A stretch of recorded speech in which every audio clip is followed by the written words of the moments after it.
Merci, professeur. Alors, je vais essayer d'abréger parce que c'est une journée très intense grâce à Laurence. Laurence, dont je repensais à cette chaire annuelle sur l'eau avec les diapos qui reflètent l'eau là, avec le programme et le programme d'aujourd'hui qui sont finalement à ton image, Laurence, cette espèce d'intelligence avant-gardiste et rayonnante, parce qu'on ne peut pas traiter de l'environnement sans regarder toutes ses facettes. La facette dont je vais discuter, elle est toute petite, elle est celle de l'OMC, mais dans les problèmes urgents des changements climatiques, les pays ont pris des actions ou proposent de prendre des actions commerciales. Alors, ça peut être intéressant de voir comment l'OMC traite l'environnement. Et la proposition que je vais faire, elle est simple. C'est que contrairement au préambule du GATT, l'OMC qui existe depuis 1994, dans son préambule, fait maintenant référence à non seulement l'utilisation optimale des ressources, comme le disait le GATT, mais exige que ce soit conformément à l'objectif du développement durable et rappelle qu'on doit protéger et préserver l'environnement. Et ce qui va être répété plusieurs fois et qui va autoriser, le juge OMC va s'autoriser à faire changer la jurisprudence du GATT. Ils vont dire que puisque c'est devenu un but et un objectif de l'OMC, le développement durable, il faut lire les vieilles dispositions de 70 ans d'âge différemment. Alors, ce que je vais faire, c'est surtout, à cause du temps, me limiter à ce premier exception, la référence sous le GATT qui existait à l'époque du droit des États de prendre des actions qui vont garantir la conservation des ressources naturelles. C'est tout ce qu'il y avait. Il n'y avait aucune référence au mot « environnement ». Mais, justement, dans les premiers litiges, parce que personnellement, comme c'était dit, je suis de l'interne, c'est vraiment le juge à l'OMC, et en particulier cet organe d'appel, qui a fait faire le virage et qui a maintenant, dans les corridors, si vous voulez, de l'OMC, permet aux États de négocier avec ces quelques principes qui sont les extraits mentionnés. Pour la première fois, dans la toute première affaire en 1997, l'organe d'appel va dire que les pays ont le droit de donner la priorité à la conservation des ressources naturelles par rapport aux règles du commerce. C'est un droit légal, jamais ça avait été dit. On va aussi rappeler ce préambule et les dispositions là en question, ressources naturelles, en disant qu'on doit interpréter ces termes à la lumière des préoccupations actuelles de la communauté internationale. On va parler d'une interprétation évolutive et non pas statique. Et on va rappeler aussi la position de la communauté internationale sur l'importance bilatérale et multilatérale pour protéger ces ressources naturelles.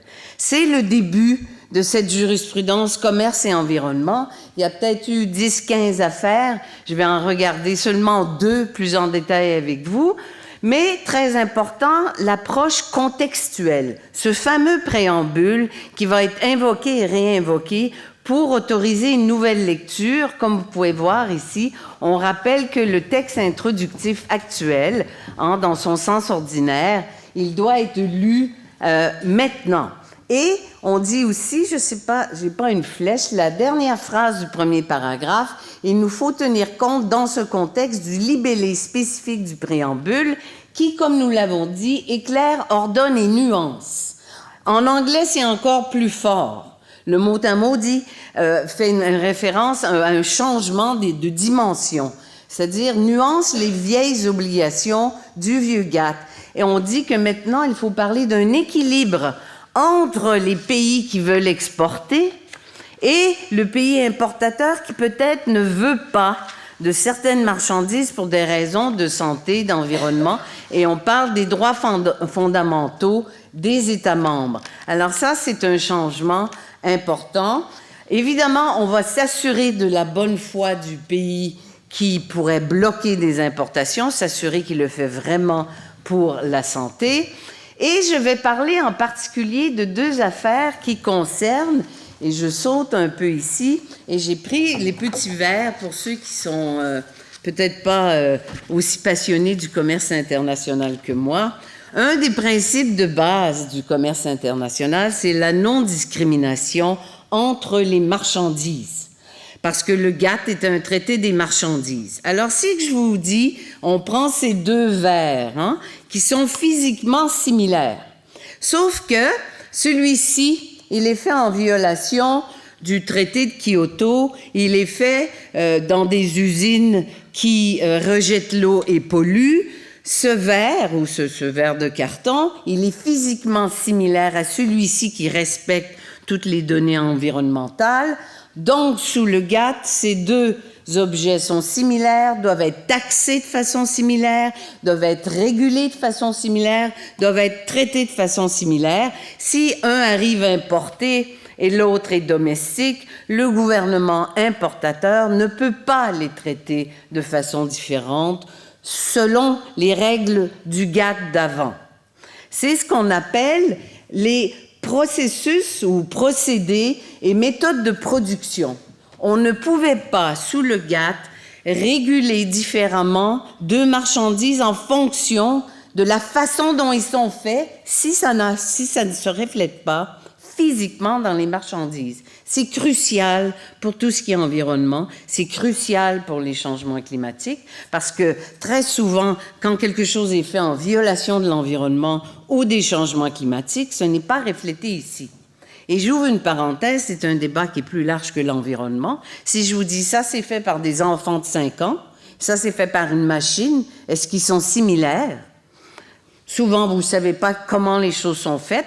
Oui, ils sont similaires, ils doivent être traités de façon similaire. Le juge de l'OMC va dire ça, ce n'est que le début de l'histoire. La fin de l'histoire, il faut voir si les gouvernements concernés ont le droit de les traiter de façon différente. Il va dire oui, pour autant que ça respecte certaines règles de base. Alors voici comment ça a été abordé dans des affaires pratiques.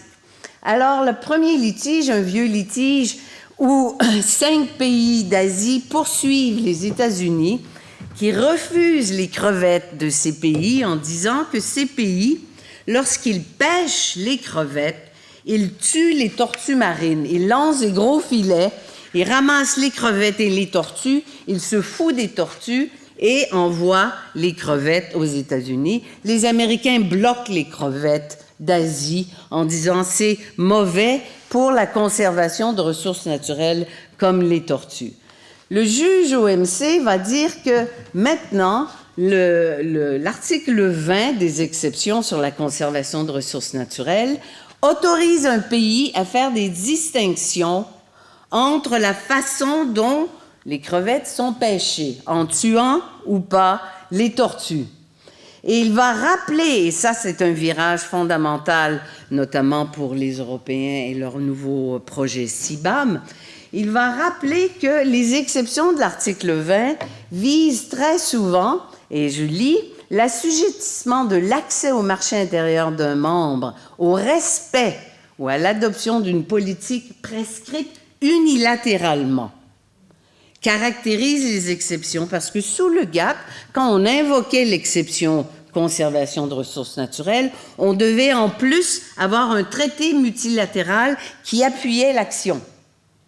Et là, c'est un des virages importants. On va répéter que les actions unilatérales pour la protection de l'environnement peuvent être tout à fait légitimes dans le contexte actuel.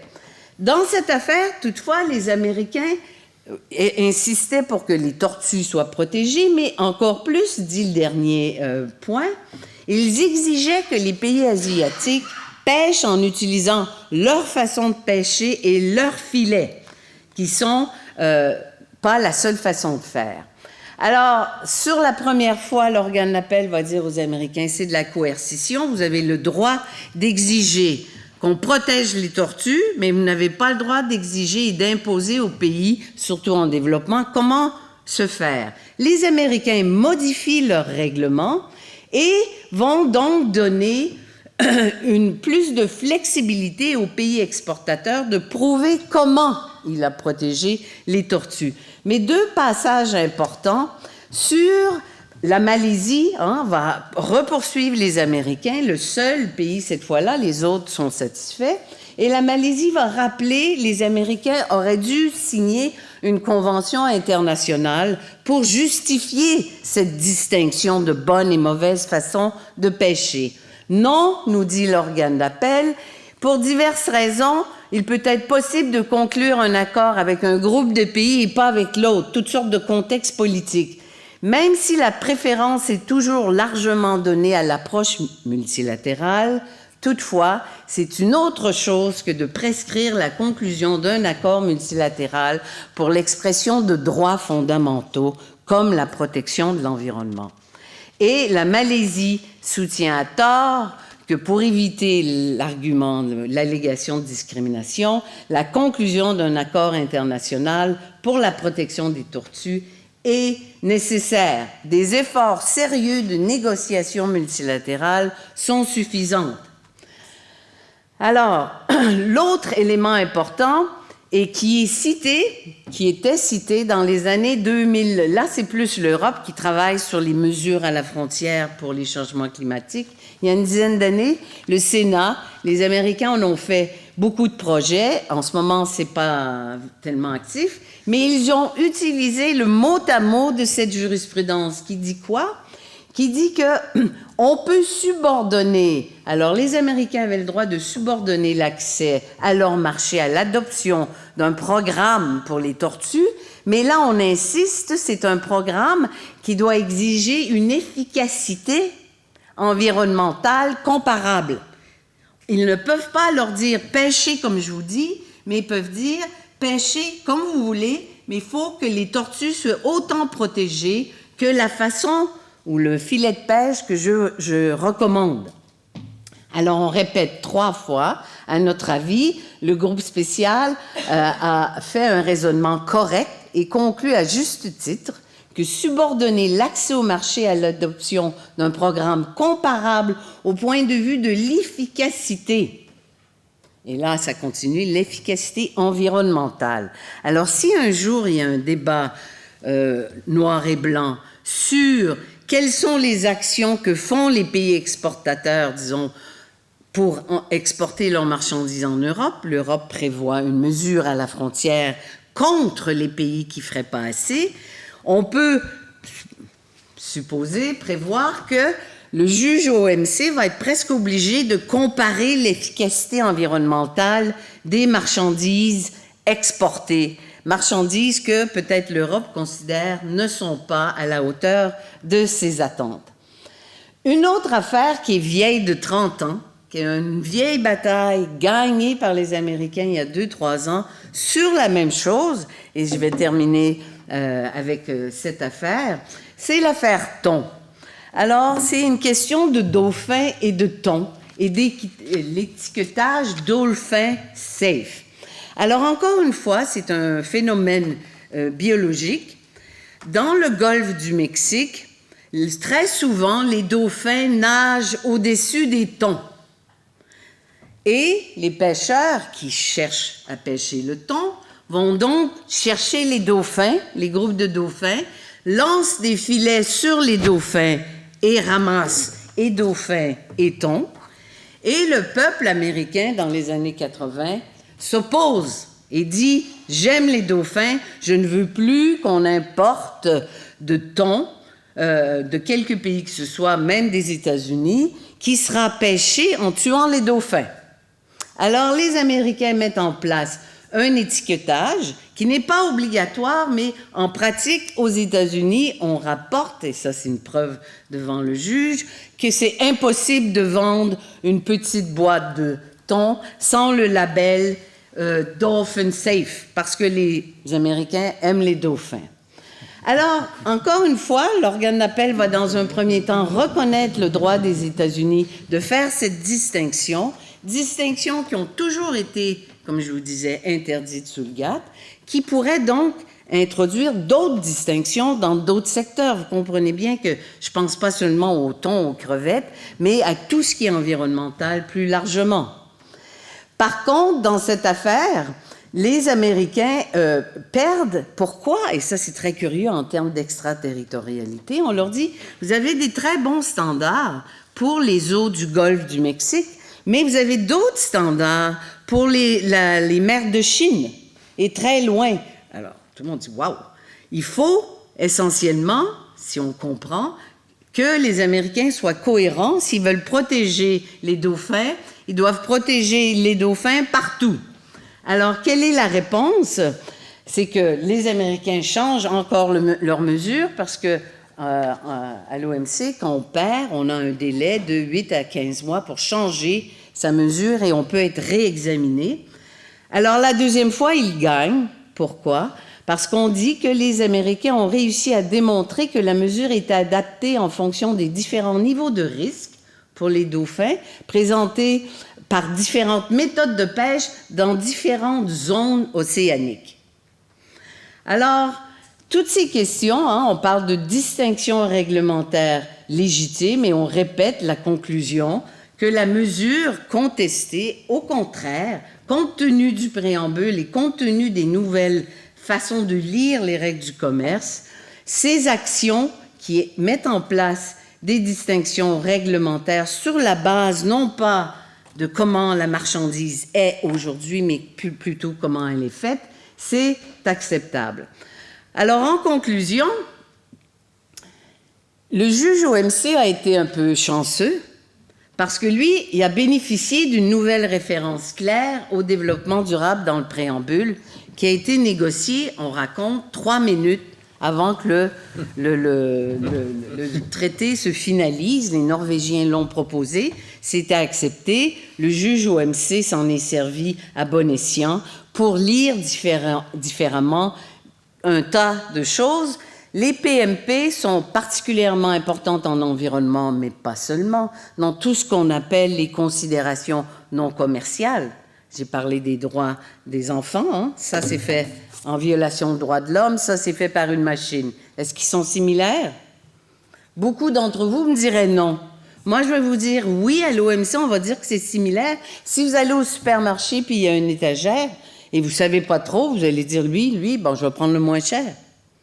Tant qu'il n'y aura pas d'obligation mondiale de libeller ce qui est dans le contenu, on ne le sait pas. Mais ce que l'OMC a fait avec son préambule, c'est d'autoriser les gouvernements à faire cette distinction et à légitimiser cette distinction. On pourrait continuer plus longtemps. Évidemment, la question du commerce, elle est beaucoup plus large que ce que le juge de l'OMC peut faire. On a commencé la journée avec le commentaire du philosophe qui disait justement que si on était seulement local, il y a des pays qui vont crever de faim. Alors le commerce, c'est bien plus que des crevettes et du thon et tout ça. Mais le juge de l'OMC, dans son petit secteur, a contribué à bien intégrer l'environnement dans le commerce des marchandises, ou enfin dans ces deux exemples. Merci.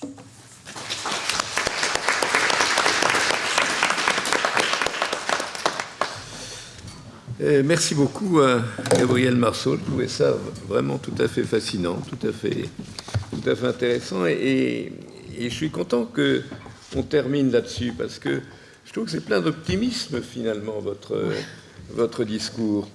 Il est plein d'optimisme parce qu'il nous montre comment un organisme dont la finalité première n'avait rien à voir avec l'environnement, inscrit en dernière minute, un petit bout de phrase comme ça, entre deux virgules, qui passe parce que je suppose que les gens ont faim, ou ils sont fatigués, ils ont sommeil, enfin ça passe comme ça. Et puis après tout, on a peut-être dit, comme on le dit souvent, ça mange pas de pain. Ben si, justement, ça a mangé beaucoup de pain, et puisque vous nous montrez comment le juge va pouvoir se servir de ça. Vous dites dans mon petit secteur, mais ce petit secteur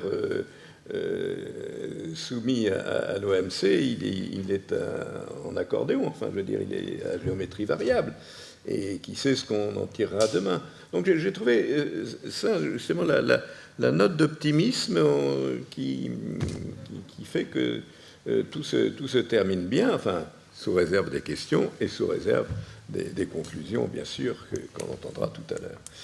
Alors, y a-t-il des questions ?